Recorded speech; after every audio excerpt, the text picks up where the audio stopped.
SRR Prestige Project Sriram Riverview 3 and 4 BHK gated community apartment at Narsingi. Phone number 92462 ఎన్నికల అయిన నాటి నుండి కూడా ఈ రెండు విషయాలు సమాంతరంగా ఈ రెండు విషయాలు నడవాలి అనేటువంటి ఆలోచనతోటి ఎప్పటికప్పుడు రాజకీయ కోణం నుండి కార్యాచరణ అదేవిధంగా సంస్థాగతంగా ఏ విధంగా పార్టీని బలోపేతం చేసుకుంటూ ముందుకు వెళ్ళాలి అనేటువంటి విషయాల మీద పార్టీ దృష్టి పెడుతూనే వస్తుంది.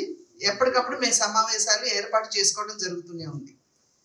అయితే సాధారణంగా కింద బూతుల్లో ఇంచుమించు ఒక 6-7 కార్యక్రమాలు అనివార్యంగా బూత్ స్థాయిలో ప్రతి సంవత్సరం జరగవలసినటువంటి ఆవశ్యకత ఉన్నటువంటి సందర్భంలో జిల్లా అధ్యక్షులందరితోటి కూడా మరి ఒక్కసారి అదేవిధంగా సంస్థాగతంగా ఏ మేరకు పార్టీని ఆ జిల్లాలో బలోపేతం చేసుకున్నారు అనేటువంటి విషయాన్ని సమీక్షించుకుంటూ మొన్న మాకు జాతీయ అధ్యక్షుడు నడ్డా గారితో జరిగినటువంటి సమావేశంలో వర్చువల్ కాన్ఫరెన్స్లో వారు కొన్ని నిర్దేశాలు వారు జారీ చేయడం జరిగింది. అంటే కొన్ని కార్యక్రమాలు ఇప్పుడు ఏప్రిల్ నెల వచ్చేటప్పటికి మాకు పార్టీ ఆవిర్భావ దినం ఏప్రిల్ 6, అదేవిధంగా ఏప్రిల్ 14 బాబాసాహెబ్ అంబేద్కర్ గారి జయంతి. ఈ 2 కార్యక్రమాలు కూడా మేము అనివార్యంగా ఏవైతే 6 కార్యక్రమాలు అని చెప్పి నేను ఇంతకుముందు చెప్పాను, దాంట్లో భాగంగా ఈ 2 కార్యక్రమాలు కూడా ఉన్నాయి. కనుక ఈ విషయాలన్నింటినీ కూడా చర్చించుకోవాలి అనేటువంటి ఆలోచనతోటి ఇవాళ పార్టీ సమావేశం ఏర్పాటు చేసుకోవడం జరిగింది. నిన్న మొన్నటి వరకు జరిగినటువంటి సంస్థాగతపరమైనటువంటి అంశాలకు వస్తే సభ్యత్వ నమోదు కార్యక్రమం నిన్న మొన్నటి వరకు జరుపుకున్నాం. కింద ఉన్నటువంటి కార్యకర్తలు అద్భుతంగా పనిచేసినటువంటి సందర్భంలో మేము ఈ కార్యక్రమం ప్రారంభం చేసినప్పుడు ఒక లక్ష్యాన్ని నిర్దేశించుకున్నాం. ఒక 25 లక్షల మందిని సభ్యులుగా చేర్చుకోవాలి పార్టీలోనని చెప్పి. కార్యకర్తలు అద్భుతంగా పనిచేసినటువంటి సందర్భంలో మేము క్షేత్రస్థాయిలో ఆ 25 లక్షల లక్ష్యాన్ని ఏదైతే నిర్దేశించుకున్నామో దాన్ని మేము చేరుకోవటం జరిగింది. అదేవిధంగా క్రియాశీల సభ్యుల్ని కూడా చేర్చుకోవాలి అని చెప్పి ఒక కార్యక్రమం చేపట్టాము. దానికి సంబంధించి 21,000 క్రియాశీల సభ్యుల్ని కూడా చేర్చుకోవటం జరిగింది.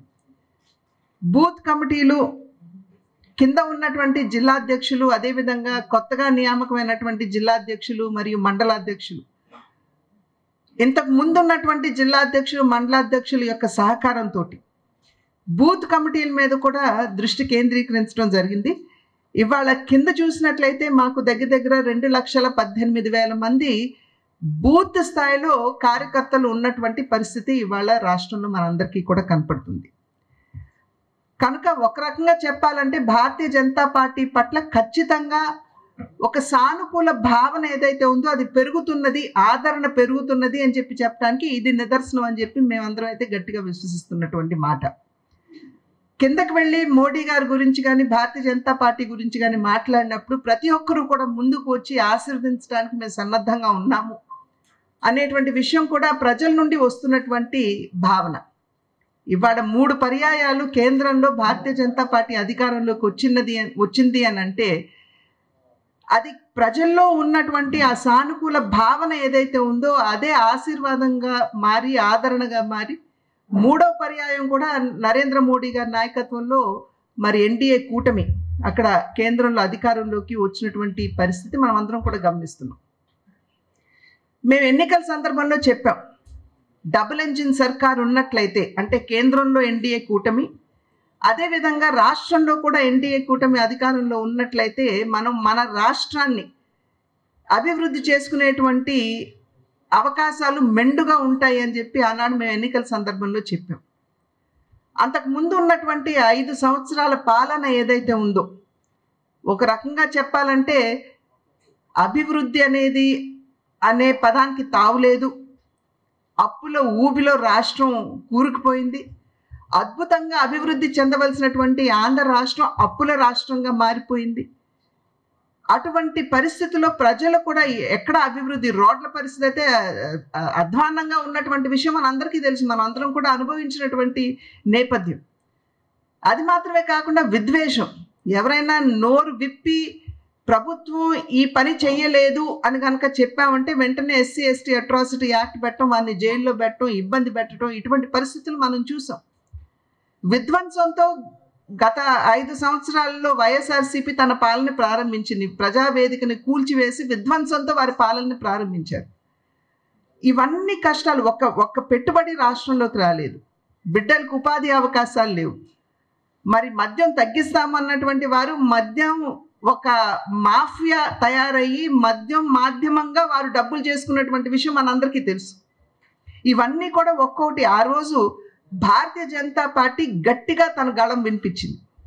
అటు మద్యం మాఫియా కావచ్చు, ఇసుక మాఫియా కావచ్చు, మట్టి మాఫియా కావచ్చు, మరి విద్యుత్తులో జరుగుతున్నటువంటి అవకతవకలు కావచ్చు, ఇవన్నీ కూడా భారతీయ జనతా పార్టీ తన గళం విప్పి గట్టిగా వినిపించినటువంటి విషయం ప్రజలందరికీ తెలిసినటువంటి నేపథ్యం. కనుకనే ప్రజలు ఇవాళ భారతీయ జనతా పార్టీని విశ్వసిస్తున్నారని చెప్పి మేమైతే నమ్ముతున్నటువంటి విషయం.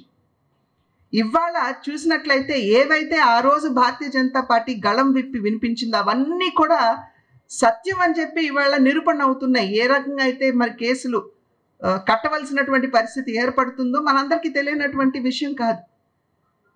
కనుక ఏదైతే భారతీయ జనతా పార్టీ విశ్వసించో ప్రజల పక్షాన నిలబడుతూ ప్రజా గళం భారతీయ జనతా పార్టీ కావాలి అనేటువంటి ఆలోచన ఏదైతే ఉందో దానికి కట్టుబడి భారతీయ జనతా పార్టీ ఇన్ని సంవత్సరాలు కూడా ముందుకు వస్తుంది.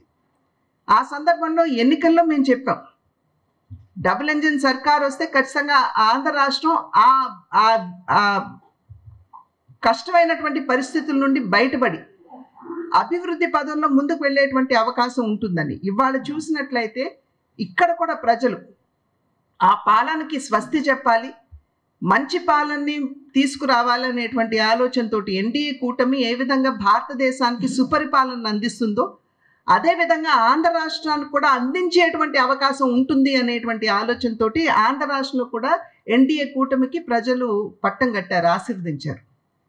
ఇవాళ మనం చూసినట్లయితే మరి మోడీ గారు, చంద్రబాబు నాయుడు గారు, పవన్ కళ్యాణ్ గారు వీరు ముగ్గురు కూడా చక్కటి సమన్వయంతో ముందుకు వెళుతూ ఇవాళ రాష్ట్రానికి రావాల్సినటువంటి వనరులు ఏ విధంగా వస్తున్నాయి ప్రజలందరికీ తెలుసు.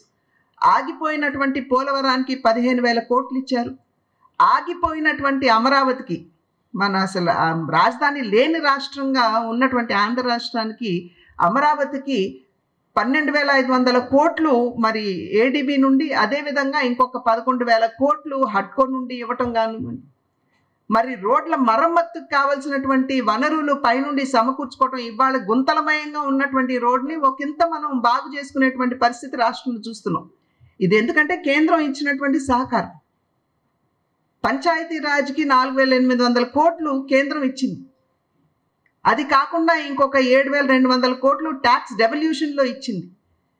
ఇవాళ చంద్రబాబు గారు ముఖ్యమంత్రిగా వెళ్ళి మా రాష్ట్రం ఇంత ఇబ్బందులు ఉంది, మాకు ఇది కావాలి అని అడిగిన వెంటనే అర్థం చేసుకుని సహాయం చేయడానికి ఇవాళ కేంద్ర ప్రభుత్వం సన్నద్ధంగా ముందుకు వస్తున్నటువంటి పరిస్థితి మనం చూస్తున్నాం. నిన్న మనం ఒక కార్యక్రమం చూసాం. చంద్రబాబు గారు నిన్న P4 కార్యక్రమం ముఖ్యమంత్రి గారు ప్రారంభించారు. ఆ కార్యక్రమం యొక్క ఆలోచన లక్ష్యం ఏమిటంటే పేదరిక నిర్మూలన. భారతీయ జనతా పార్టీ పేదరిక నిర్మూలనకి కట్టుబడి ఉన్నది. నరేంద్ర మోడీ గారు ఏవైతే కార్యక్రమాలు ప్రవేశపెట్టారో, ఇప్పుడు 80 కోట్ల మందికి ఇవాళ దేశంలో ఉచితంగానే బియ్యం పంపిణీ చేస్తున్నటువంటి పరిస్థితి కావచ్చు, లేదా కరోనా సందర్భంలో మహిళల ఖాతాలోకి 500 రూపాయలు వేయడం కావచ్చు, అదేవిధంగా ఎంఎస్ఎంఈస్, ఇవాళ ఎంఎస్ఎంఈస్ 12 కోట్లు ఉంటే దాని మీద ఆధారపడి జీవించేటువంటి వారు ఇంకొక 5-6 కోట్ల మంది ఉంటారు. ఎంఎస్ఎంఈలకు ఇచ్చేటువంటి సహకారం కావచ్చు. అదేవిధంగా టాప్ 5 కంట్రీస్, మొన్న చంద్రబాబు గారు ఏమన్నారు, చాలా ఉన్నత స్థాయిలో ఉన్నటువంటి వారందరూ కూడా కింద పేదరికంలో ఉన్నటువంటి వారికి చేయూతను అందివ్వాలి అనేటువంటి లక్ష్యం ఈ కార్యక్రమం వెనుక ఉన్నది అని చెప్పి వారు చెప్పారు. నరేంద్ర మోడీ గారు అంతకుముందు ఏమని చెప్పారు, టాప్ 500 కంపెనీస్ ఏవైతే ఉన్నాయో దేశంలో, అంటే అత్యున్నత స్థాయిలో ఉన్నటువంటి 500 టాప్ కంపెనీలు ఏవైతే ఉన్నాయో వారు కింద ఉన్నటువంటి నిరుద్యోగ బిడ్డలు ఎవరైతే ఉన్నారో 1 కోటి మందికి ఉపాధి అవకాశాలు కల్పించాలి. ప్రభుత్వం ఉపాధి అవకాశాలు కల్పిస్తున్నటువంటి సందర్భంలో ప్రభుత్వం 5,000 రూపాయలు ఆనరేరియం ప్రతి నెల ఆ బిడ్డలకి ఇస్తుంది. దానికి ఇంకొక 5,000 రూపాయలు కంపెనీలు జతపరిచి వారు ఆ బిడ్డలకి ఇచ్చి వారిని ఎంప్లాయ్ చేసుకోవాలి అని చెప్పి నరేంద్ర మోడీ గారు ఈ కార్యక్రమాన్ని తీసుకొచ్చారు. అంటే పైన టాప్ 500 కంపెనీస్ అని నరేంద్ర మోడీ గారు ఏవైతే అన్నారో అదేవిధంగా ఇక్కడ కింద చంద్రబాబు గారు మరి రాష్ట్రంలో ఉన్నటువంటి ధనికులు వారందరూ కూడా కింద ఉన్నటువంటి బిడ్డలకి చేయూతనివ్వాలి అని చెప్పి వారందరికి వారిచ్చినటువంటి పిలుపు కనుక ఈ రెండు పైన కేంద్ర ప్రభుత్వం కావచ్చు కింద రాష్ట్ర ప్రభుత్వంగా సమాంతరంగా ఏదైతే కేంద్ర ప్రభుత్వం ఆలోచన నేను ఇందాక చెప్పాను మోడీ గారు టాప్ 500 కంపెనీస్ అన్నారు ఇక్కడ చంద్రబాబు గారు టాప్ ధనికులు అని చెప్పి వారు చెప్పడం జరిగింది. ఈ రకంగా సమాంతరంగా వెళుతూ రాష్ట్రాన్ని అభివృద్ధి పదంలో నడిపించడానికి వారు చేస్తున్నటువంటి విషయాన్ని మనం అందరం కూడా గమనించాలి. అదేవిధంగా నేషనల్ హైవేస్ కింద కూడా దగ్గర 1,20,000 కోట్ల రూపాయలు గడ్కరీ గారు మన రాష్ట్రానికి ఇచ్చారు. ఇప్పుడు విజయవాడ వెస్టర్న్ బైపాస్ ఏదైతే ఉందో దానికి కూడా ఇవాళ శ్రీకారం మనం చుట్టుకోవడం జరిగింది.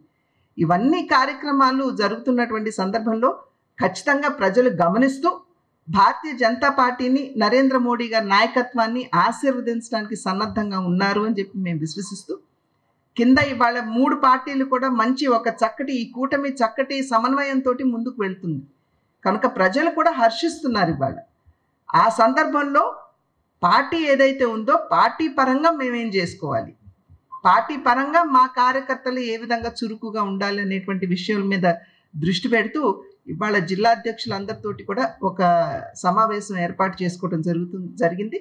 ఇవన్నీ కూడా చర్చించుకుని పార్టీని బలోపేతం చేసుకుంటూ ముందుకు వెళ్ళడానికి మేమందరం కూడా సన్నద్ధం అవుతున్నాం. మరిన్ని వీడియోస్ కోసం ఛానల్ ని సబ్స్క్రైబ్ చేయండి. లేటెస్ట్ అప్డేట్స్ కోసం వాట్సాప్ ఛానల్ ని ఫాలో అవ్వండి. ఆ లింక్ డిస్క్రిప్షన్ లో ఉంది.